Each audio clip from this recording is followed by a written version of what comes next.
Welcome to online study classes. इस lecture में हम आपके साथ करंट अफेयर डिस्कस करने जा रहे हैं अप्रैल मंथ्स का, ठीक है।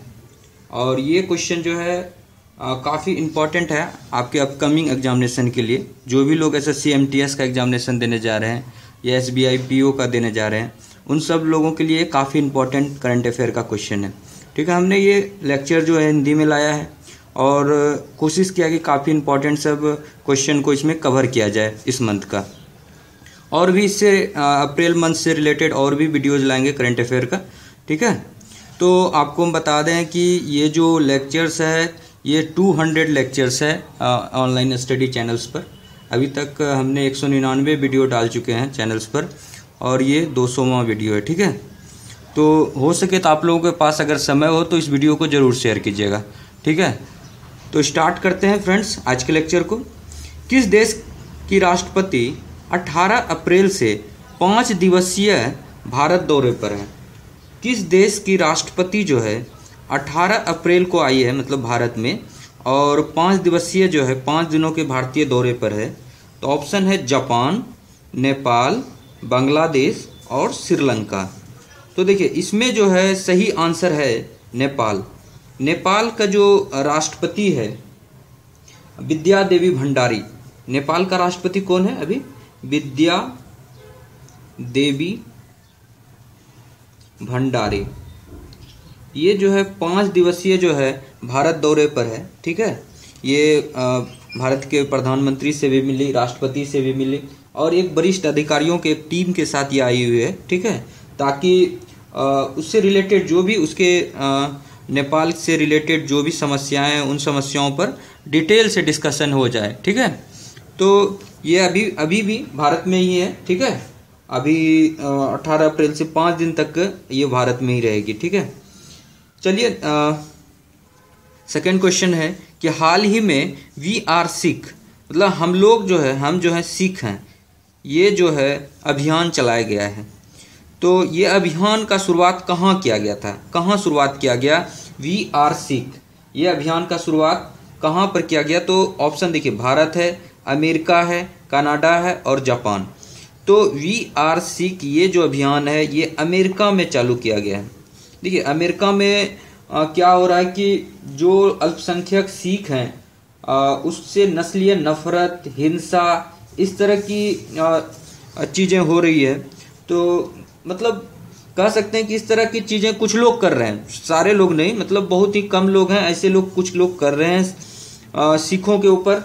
इसके कारण से जो है सिख संगठन ने, जो नेशनल सिख संगठन है, उसने ये कैंपेन चलाया कि वी आर सिख, मतलब हम सिख हैं, ताकि पूरे दुनिया को ये पता चल सके कि जो अमेरिका में जो अल्पसंख्यक सिख है उसके प्रति जो है लोगों का नफरत, नस्लीय नफरत और हिंसा बढ़ रहा है। तो इस चीज को दूर किया जा सके, लोगों को जब पता चलेगा तो लोग क्या करेंगे, उसके लिए स्टेप उठाएंगे और इस चीज को दूर किया जाएगा। तो ये जो है वी आर सी कैंपेन जो है ये अमेरिका में स्टार्ट किया गया, ठीक है। अमेरिका में ये अभियान चालू किया गया। नेक्स्ट चलते हैं। किस राज्य ने 16 अप्रैल 2017 को एक विधेयक को पारित कर मुस्लिम समुदाय के आरक्षण को बढ़ाकर 12% कर दिया गया? तो देखिए ये जो है, मतलब किस राज्य ने ऐसा किया? 16 अप्रैल 2017 को एक विधेयक पारित किया और जिसके तहत जो है मुस्लिम जो समुदाय है उनका आरक्षण जो है 12% कर दिया गया बढ़ाकर। तो ये देखिए ऑप्शन है गुजरात, तेलंगाना, उत्तर प्रदेश और बिहार। तो इसका सही आंसर है तेलंगाना। तेलंगाना में जो है पहले 4% जो है मुस्लिम समुदाय को आरक्षण था और अब जो है मतलब 16 अप्रैल 2017 को जो विधेयक पारित किया गया उसके तहत जो है 4% से उसको बढ़ाकर जो है 12% कर दिया गया। जो तेलंगाना के जो मुख्यमंत्री है चंद्रशेखर राव, उन्होंने कहा कि ये जो आरक्षण बढ़ाया गया है, 12% किया गया है, ये जनसंख्या के आधार पर किया गया है कि वहाँ पर जो मुस्लिम की जितनी जनसंख्या है उसके हिसाब से मुस्लिम समुदाय के लोगों को ये आरक्षण दिया गया है, ठीक है। और उन्होंने ये जो विधेयक है इसको विधानसभा में पारित करके केंद्र सरकार को भेज दिया है। अब अभी तक केंद्र सरकार की इस पर मंजूरी नहीं मिली है। मतलब केंद्र सरकार इस पर जो है डिस्कशन करेगी और उसके बाद जो है इस पर जो भी कुछ होगा इस पर, मतलब अगर वो पारित कर देती है केंद्र सरकार, इसको स्वीकार कर लेती है, तो तेलंगाना में जो है मुस्लिम समुदाय को 12% का आरक्षण दे दिया जाएगा। उसके बाद इसी कड़ी में जो है इन्होंने, तेलंगाना सरकार ने एसटी का भी आरक्षण जो है उन्होंने बढ़ाया, और एसटी का आरक्षण जो है बढ़ाकर जो है 10% उन्होंने कर दिया। मतलब मुस्लिम समुदाय का 4% से 12% किया, और एसटी का जो है पहले से जितना अवेलेबल था उसको बढ़ाकर जो है अनुसूचित जनजाति का 10% का प्रस्ताव रखा था और उसे पारित किया। ठीक है, चलिए फोर्थ जो है क्वेश्चन है बोहाग बिहू। ये जो है बोहाग बिहू उत्सव कहाँ पर मनाया जाता है? ये बोहाग बिहू जो उत्सव है ये कहाँ पर मनाया जाता है? तो देखिए आंसर ऑप्शन है राजस्थान, बिहार, असम और केरल। तो बोहाग बिहू उत्सव जो है ये असम में मनाया जाता है, और इसमें क्या होता है कि गायों को खुला नहीं रखा जाता है। इस पर्व में जो है उत्सव में, बोहाग बिहू उत्सव में गायों को खुला नहीं रखा जाता है। गाय का जो चरवाहे है एक डलियों में जो है लौकी, बैगन, इन सारी चीज़ों को सजा देते हैं और गाय के लिए एक रस्सी तैयार करते हैं जिससे उन गायों को बांधा जा सके। तो गायों को इसमें जो है बोहाग बिहू उत्सव में गायों को बांधा जाता है और उसके डलिया के चारों तरफ लौकी, बैगन, ये सारी चीज़ों को वो सजाते हैं। इस उत्सव को जो है कुछ लोग बोहाग बिहू को रंगोली बिहू भी कुछ लोग कहते हैं। ठीक है, तो ये जो है ये जो उत्सव है ये असम में मनाया जाता है, इस चीज़ को याद रखिएगा। ठीक है, चलिए आगे। चलिए नेक्स्ट क्वेश्चन है प्रधानमंत्री मोदी ने आधार पे मतलब भुगतान हुआ, आधार पे की शुरुआत कहाँ पर की? मतलब आधार कार्ड के आधार पर जो है आपको पे करना है। तो उसके लिए क्या होगा, जब आधार कार्ड से जब पे होगा तो ये एक प्रकार से क्या है कि डिजिटल ट्रांजैक्शन है, और मतलब बायोमेट्रिक के तहत जो है ट्रांजैक्शन होगा। देखिए इसमें जैसे कि कोई भी डेबिट कार्ड लेते थे या क्रेडिट कार्ड रहता था तो उसमें क्या होता था कि पिन लगते थे, लेकिन आधार पे से क्या होगा कि आप केवल अंगूठे का निशान देकर जो है आप किसी भी तरह का ट्रांजैक्शन कर सकते हैं, वित्तीय लेन देन कर सकते हैं। तो ये एक प्रकार से कह सकते हैं कि जो डिजिटल इंडिया का जो कैंपेन चलाया था प्रधानमंत्री मोदी ने, उसी के तहत जो है ये एक कह सकते हैं कि एक प्रयास है कि ताकि वित्तीय लेन देन जो है आधार कार्ड के तहत हो सके। तो ये जो है शुरुआत कहाँ पर की, प्रधानमंत्री मोदी ने आधार पे की शुरुआत कहाँ पर की? तो दिल्ली या नागपुर या बनारस या सूरत। तो इसकी शुरुआत जो है नागपुर में की गई। आधार पे की शुरुआत जो है नागपुर में की गई। अगर दुकानदार के पास बायोमेट्रिक फिंगरप्रिंट स्कैनर अगर मौजूद है तो वो जो है क्या करेंगे, केवल जो है थंब से आपका जो है थंब लगाएंगे, उसमें कोई भी पिन उन का जरूरत नहीं है, आपको केवल थंब लगाना है और उससे जो है आपका जो है वित्तीय लेन देन संभव हो पाएगा। तो एक प्रकार से कह सकते हैं कि ये एक अच्छा प्रयास है, क्योंकि देखिए पिन या पासवर्ड जो है कभी कुछ लोग हैक भी कर लेते थे, लेकिन जब थंब से होगा या आधार कार्ड से होगा तो उससे जो है काफ़ी मतलब कह सकते हैं कि ब्लैक मनी में भी मदद मिलेगा और इस तरह से लोग पासवर्ड को भी हैक नहीं कर पाएंगे। मतलब पासवर्ड का कोई झंझट ही खत्म हो जाएगा, एक प्रकार से कह सकते हैं। नेक्स्ट चलते हैं मदर ऑफ ऑल बॉम्ब का प्रयोग किस देश में किया गया? मतलब ये जो है अभी आप लोग जान ही रहे होंगे कि मतलब ये जो बॉम्ब है इसका प्रयोग किया गया है, मदर ऑफ ऑल बॉम्ब का। तो ये किस देश में प्रयोग किया गया है? पाकिस्तान, जापान, अमेरिका और अफगानिस्तान। तो ये जो बॉम्ब है इस बॉम्ब का प्रयोग अफगानिस्तान पर किया गया है। अफगानिस्तान में जो लोग मतलब कह सकते हैं कि हिंसा फैला रहे थे उनके खिलाफ किया गया है अफगानिस्तान में मदर ऑफ ऑल बॉम्ब का प्रयोग। ये जो बॉम्ब है इसका प्रयोग अमेरिका ने किया है अफगानिस्तान के ऊपर। ठीक है, तो इस बॉम्ब का कहा जाता है कि ये जो बॉम्ब है कह सकते हैं कि सबसे बड़ा एयर ब्लास्ट माना जा रहा है। मदर ऑफ ऑल बॉम्ब जो है ये सबसे बड़ा एयर ब्लास्ट है। और ये बम जो है मदर ऑफ ऑल बॉम्ब जो है ये लगभग कहा जाता है कि 9,797 किलो इसका वजन है। 9,797 किलो का ये वजन है। और ये जो बम है कह सकते हैं कि पूर्वी जो पाकिस्तान सीमा के पास जो पूर्वी अफगानिस्तान में जो इस्लामिक स्टेट जो सुरंग है उसके पास गिराया गया। इस्लामिक स्टेट सुरंग के पास ये जो है बॉम्ब गिराया गया ताकि जो है इस्लामिक स्टेट जो भी मतलब नफरत फैला रहे हैं उनको ख़त्म किया जा सके। ठीक है, चलिए नेक्स्ट चलते हैं। सुरक्षा नामक ये मोबाइल ऐप जो है किस राज्य द्वारा, सुरक्षा नामक मोबाइल ऐप किस राज्य में शुरू किया गया है? तो जो लोग बैंकिंग का एग्जाम SBI PO का दे रहे हैं उसका मेंस का लगभग सोचिए इस तरह क्वेश्चन तो पक्का से रहेगा। सुरक्षा नामक मोबाइल ऐप किस राज्य में शुरू किया गया है? तो केरल, राजस्थान, कर्नाटक या हरियाणा। तो देखिए सुरक्षा नामक जो ऐप है ये आपका कर्नाटक में स्टार्ट किया गया है। तो इसको याद रखिएगा कि सुरक्षा नामक जो ऐप है ये कर्नाटक में आपका शुरुआत किया गया है। देखिए इस ऐप के तहत क्या होगा कि महिलाओं को जो है इसके तहत जो है इस ऐप के तहत महिलाओं को सुरक्षा दिया जाएगा। इसमें जो है इस ऐप में 2 नंबरों का पंजीकृत करना होता है, विकल्प दिया रहता है। और इसको जो है आपातकाल के दौरान जो है इस मोबाइल ऐप के से जो है महिलाएं पुलिस को सूचित कर सकती है और आपातकाल स्थिति में जो है एक प्रकार से कह सकते हैं कि महिलाओं को इसमें सुरक्षा प्रदान किया जा सकता है इस ऐप के तहत। तो ये सोच सकते हैं कि एक अच्छा प्रयास है महिलाओं के सुरक्षा के हिसाब से। तो सुरक्षा नामक मोबाइल ऐप आपसे पूछा जाएगा किस राज्य ने शुरुआत की, तो यह है कर्नाटक ने इसे शुरुआत किया है। नेक्स्ट चलते हैं ऑपरेशन दुर्गा।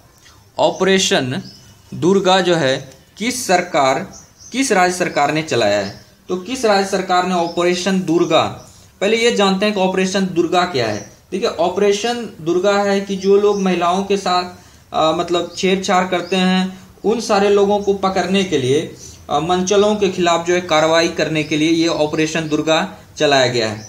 ठीक है, तो इसके तहत जो है ऑपरेशन दुर्गा के तहत जो है 9 महिला सब इंस्पेक्टर, 14 महिला जो है ASI और 6 महिला हेड कांस्टेबल, 13 महिला कांस्टेबल को शामिल किया गया है। ये एक प्रकार से जो ऑपरेशन दुर्गा है कह सकते हैं कि महिलाओं की सुरक्षा के लिए हिसाब से बनाया गया है। जिस तरह से उत्तर प्रदेश में देखिए अभी एंटी रोमियो दस्ता को बनाया गया है, उसी तरह से कह सकते हैं कि ये ऑपरेशन दुर्गा भी उसी तरह से काम कर रहा है कि इसमें जो है जो लोग जो है महिलाओं के साथ छेड़छाड़ करते हैं, इस तरह की चीजें करते हैं, उन सारे मंचलों के खिलाफ कार्रवाई करने के लिए ऑपरेशन दुर्गा बनाया गया है।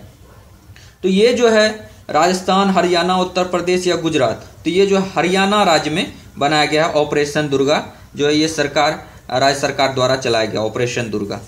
नेक्स्ट क्वेश्चन चलते हैं। किस प्रदेश के मेडिकल कॉलेज में SC, ST और OBC वर्ग को आरक्षण में छूट समाप्त करने की घोषणा की गई है? देखिए ये जो मेडिकल कॉलेज में है, जो भी निजी मेडिकल कॉलेज था, निजी मेडिकल कॉलेज कह सकते हैं मतलब प्राइवेट मेडिकल कॉलेज में भी SC, ST और OBC वर्ग को ये आरक्षण प्रदान की गई थी सरकार के द्वारा, और उस आरक्षण को जो है अब समाप्त कर दिया गया है। उस छूट को समाप्त करने की घोषणा की गई है नई सरकार के द्वारा। तो आप लोग जान गए होंगे कि ये नई सरकार जो है अभी कहाँ बनी है, उत्तर प्रदेश में। तो ये जो है SC, ST, OBC का आरक्षण छूट समाप्त करने की घोषणा किस प्रदेश में की गई है? तो गुजरात, राजस्थान, मध्य प्रदेश या उत्तर प्रदेश। तो ये जो है उत्तर प्रदेश में SC, ST, OBC का आरक्षण समाप्त करने की घोषणा कर दी गई है। ये जो है पहले जो है जो सरकार थी, मुलायम सिंह समाजवादी पार्टी की जो सरकार थी, उसके तहत जो निजी मेडिकल कॉलेज थे उसमें भी जो स्थानक और प्रास्थानक दोनों कोषों में जो है SC, ST और OBC को आरक्षण प्रदान किया जाता था। लेकिन नई सरकार ने जो यूपी में जो नई सरकार बनी है, योगी आदित्यनाथ की सरकार, इन्होंने जो ये फैसला लिया कि इस आरक्षण को समाप्त कर दिया जाए। तो ठीक है, तो ये इसका आंसर होगा, उत्तर प्रदेश की सरकार ने यह फैसला लिया है आरक्षण को समाप्त करने का। नेक्स्ट क्वेश्चन है कि मुक्ता दत्ता तोमर को हाल ही में किस देश में भारत का एम्बेसडर नियुक्त किया गया है। ये भारत का एम्बेसडर जो है मुक्ता दत्ता तोमर को किस देश में नियुक्त किया गया है। ये बहुत ही इंपॉर्टेंट क्वेश्चन है, एमटीएस में पूछा जा सकता है।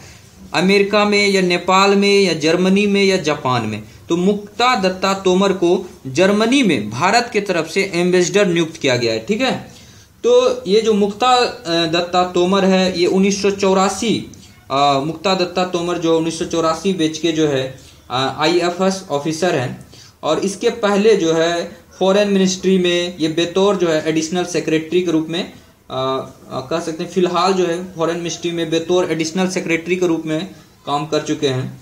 और मुक्ता ने पहले जो है मुक्ता के पहले जो है गुरजीत सिंह मार्च 2017 तक जर्मनी में इंडियन एम्बेसडर थे। ठीक है, तो मुक्ता दत्ता तोमर के पहले कौन थे? गुरजीत सिंह। वो मार्च 2017 तक जो है जर्मनी में इंडियन एम्बेसडर रहे। उसके बाद जो है मुक्ता दत्ता तोमर को बनाया गया, जो कि IFS ऑफिसर है 1984 बैच के, और फॉरेन मिनिस्ट्री में बतौर जो है एडिशनल सेक्रेटरी हैं। चलिए इसको याद रखिएगा, इसको जर्मनी का एम्बेसडर बनाया गया। भारतीय नौसेना के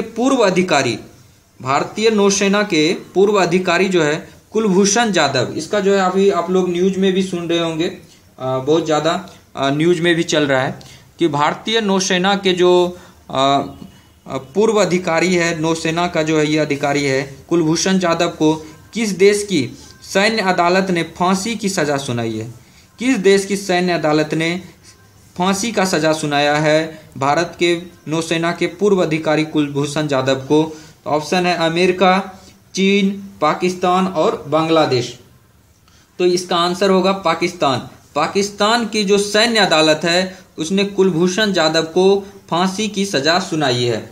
ठीक है, हालांकि उन्होंने ये आधिकारिक पाकिस्तान ने आधिकारिक तौर पर जो है ये बताया है कि प्रेस रिलीज में कहा है कि 3 मार्च 2016 को बलूचिस्तान में जो है उन्होंने कुलभूषण जाधव को गिरफ्तार किया था।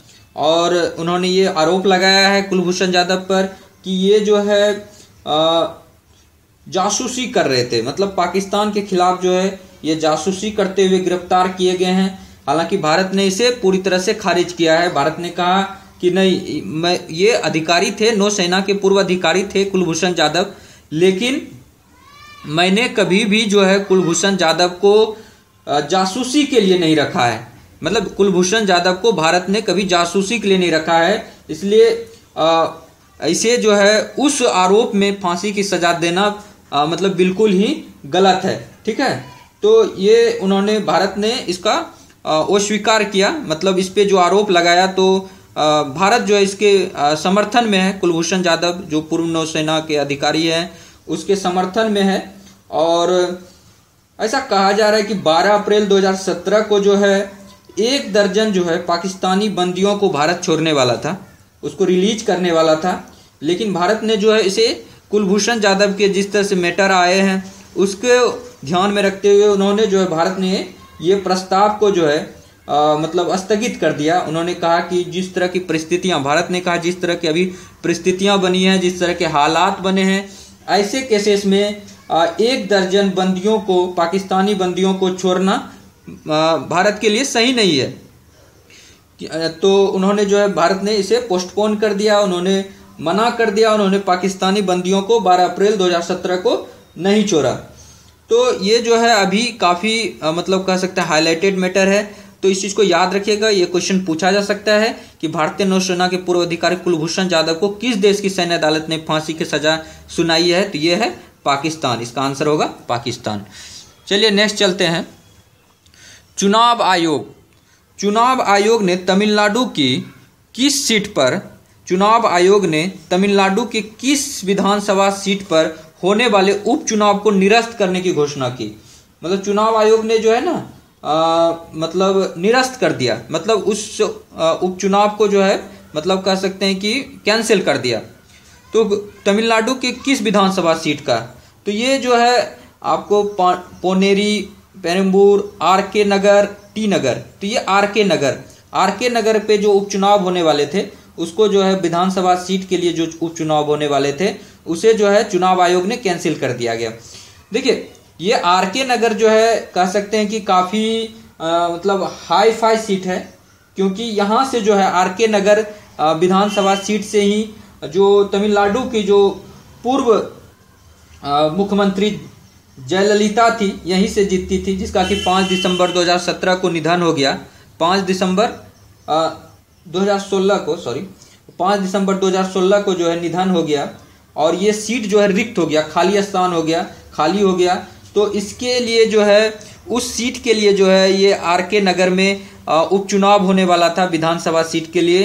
तो उसको जो है इसमें देखिए जो चुनाव आयोग ने जो कैंसिल किया उसके पीछे उन्होंने रीजन दिया कि बहुत सारे लोगों जो आसपास के लोग थे, यहाँ आर.के. नगर के जो लोग थे, उन्होंने चुनाव आयोग को कंप्लेन किया था कि यहाँ पर जो है काफी भारी मात्रा में जो है पैसे का रुपये का लेन देन हो रहा है, मतलब सीट को खरीदा जा रहा है, मतलब लोगों को खरीदा जा रहा है वोट के लिए।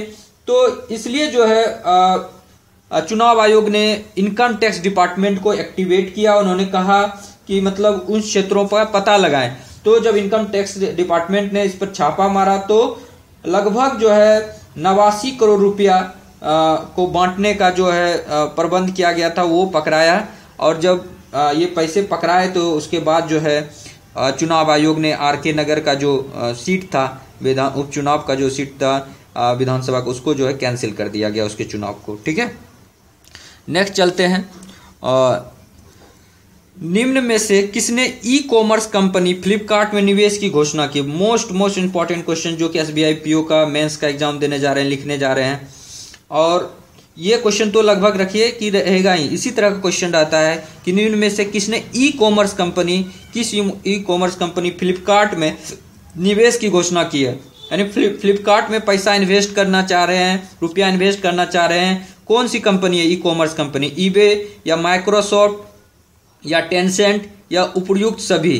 तो देखिए सारे लोग कर रहे हैं, फ्लिपकार्ट में निवेश करना चाह रहे हैं, तो उपयुक्त सभी होगा, ईबे भी होगा, माइक्रोसॉफ्ट भी होगा और टेंसेंट भी होगा। ये सारे जो है निवेश करना चाह रहे हैं। अगर ये जो है लगभग कहा जा रहा है कि लगभग 9,000 करोड़ रुपया, 9,000 करोड़ रुपया इन सारे कंपनी मिलकर, ईबे, माइक्रोसॉफ्ट और टेंसेंट, ये सारे मिलकर 9,000 करोड़ रुपये जो इन्वेस्ट करेंगे फ्लिपकार्ट में।